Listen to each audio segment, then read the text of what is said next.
Hi hello வணக்கம். கலையின் காமெடியில் இன்று நிறைய பேர் ஏகாதசி விரதம் இருப்பாங்க. காலையிலேருந்து ராத்திரி வரைக்கும் பச்சை தண்ணி கூட குடிக்காமல் இருப்பாங்க. நம்ம ஆள் ஒருத்தவரும் அப்படி தான் ஏகாதசி விரதம் இருக்க முடிவு பண்ணார். அவர் பேர் கோதண்டராமன், அவங்க மனைவி பேர் கமலா. அவங்க ஏகாதசி விரதத்தை எப்படி இருக்கிறாங்கன்னு பார்க்கலாமா? கமலா கமலா, இன்றைக்கி நான் ஏகாதசி விரதம் இருக்க போகிறேன். என்னங்க இது புது பழக்கம்? அதெல்லாம் ரொம்ப கஷ்டம், உங்களெல்லாம் முடியாது. நீ என்ன சொல்கிறது? நான் இருந்து காட்டுறேன் பாரு. ஏகாதசி விரதம் இருந்தால் உடம்பு பிரச்சனையே வராதான், நீண்ட நாள் சந்தோஷமாக வாழலாமா, கடைசி காலத்தில் நேராக சொர்க்கத்துக்கு போகலாமா. யார் சொன்னது உங்களுக்கு? ஏன் நம்ம ஊர் பெரியவங்களாம் சொல்லியிருக்காங்க. போதாத்துக்கு அமெரிக்காக்காரன் வேறு ஆராய்ச்சி பண்ணி ஒரு விரிவான அறிக்கை விட்டுருக்கான். அதாவது ஏகாதசி விரதம் இருந்தால் இதெல்லாம் நடக்கிறது உண்மைதான்னு நிரூபிச்சிருக்காங்க. தெரியுமா உனக்கு? முன்ன படிச்சிருந்தா தானே தெரியும். சரி எப்பனா போங்க, நீங்கள் சொன்னால் எங்கே மாறவா போகிறீங்க? சரி, கொஞ்சம் காஃபியாவது குடிக்கிறீங்களா? காஃபியா? அதெல்லாம் குடிக்கூடாது. நானே மனசை கஷ்டப்பட்டு கட்டுப்படுத்தி வச்சுருக்கேன். நீ வேறு காஃபி ஞாபகப்படுத்தினே இருக்காத. ஏண்டி, நான் விரதம் இருக்கும்போது இப்படிலாம் காஃபின்னு சொல்லி தொல்லை பண்ணாத. 8 மணி ஆனதுனால நீங்கள் வேறு குளிச்சுட்டு வந்துட்டீங்க. குளித்ததுனால உங்களுக்கு இப்போ பசி வந்துடுச்சு. பசி வந்ததுனால நீங்கள் எப்பவுமே எரிச்சலாவீங்க. அதான் இப்படி கோவப்படுறீங்க. ஏண்டி, நான் எப்படி கோவப்பட்டேன்? நீ வேறு இப்படிலாம் கதை கட்டுற. அதெல்லாம் ஒன்றும் இல்லை. நான் கோவப்பெல்லாம் படலை. பக்கத்தில் இருக்கிற பெருமாள் கோயிலுக்கு வரைக்கும் போயிட்டு வரேன். பார்த்துங்க, வழியில் நிறைய ஹோட்டலு டீ கடையெல்லாம் இருக்கும். காலங்காத்தால் டிஃபன் வாசனைலாம் வரும். ஏண்டி நீ வேற? நான் கிளம்புறேன். அடடா, என் பொண்டாட்டி சொன்ன மாதிரியே ஒரே டிஃபன் வாசனையாக வருது. பசியை வேற தூண்டுதே.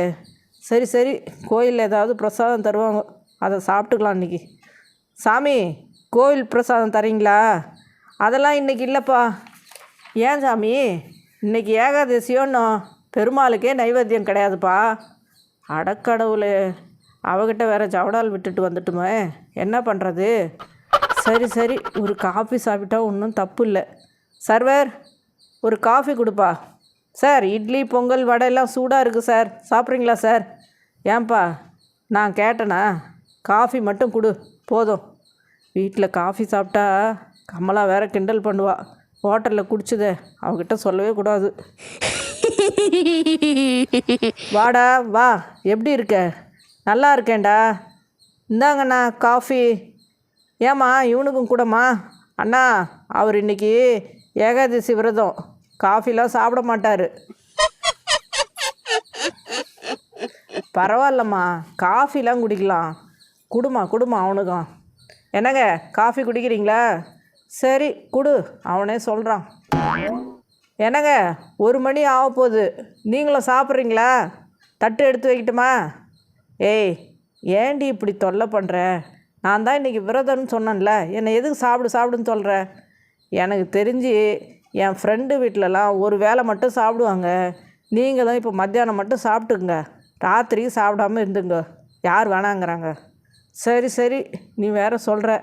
விரதம் இப்போ தான் இருக்க ஆரம்பிக்கிறேன்.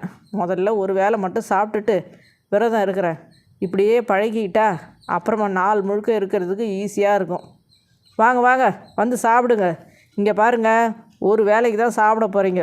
கொஞ்சம் தாராளமாக நல்லா வயிறார சாப்பிட்டுக்குங்க. அப்போ தான் நாளைக்கு வரைக்கும் பசி தாங்கும். சரியா?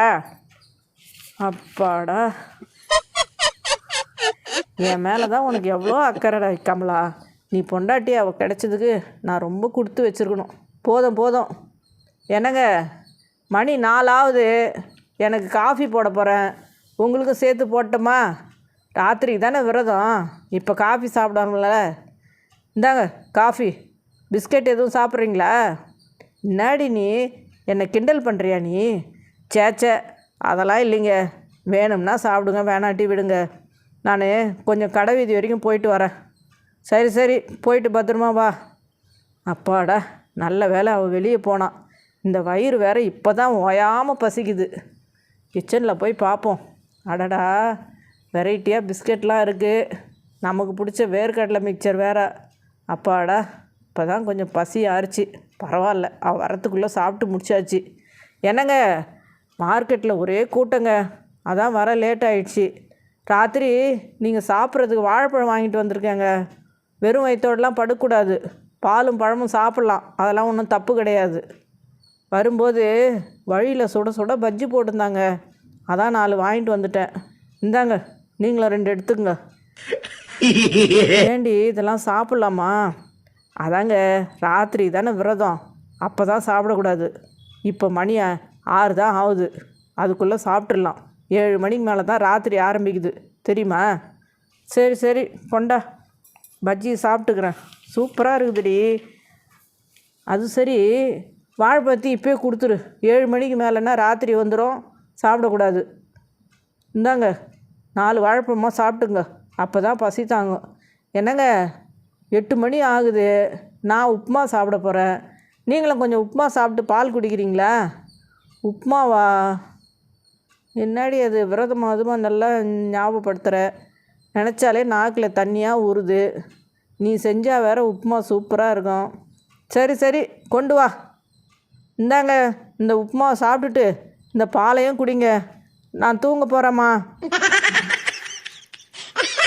அடக்கடவுளே, விரதம் இறக்க போகிறேன்னு ட்ரை பண்ணி இன்றைக்கின்னு பார்த்து நார்மலாக எப்பவும் சாப்பிட்றத விட ஏகப்பட்டு சாப்பிட்டு தொலைச்சிட்டோமே.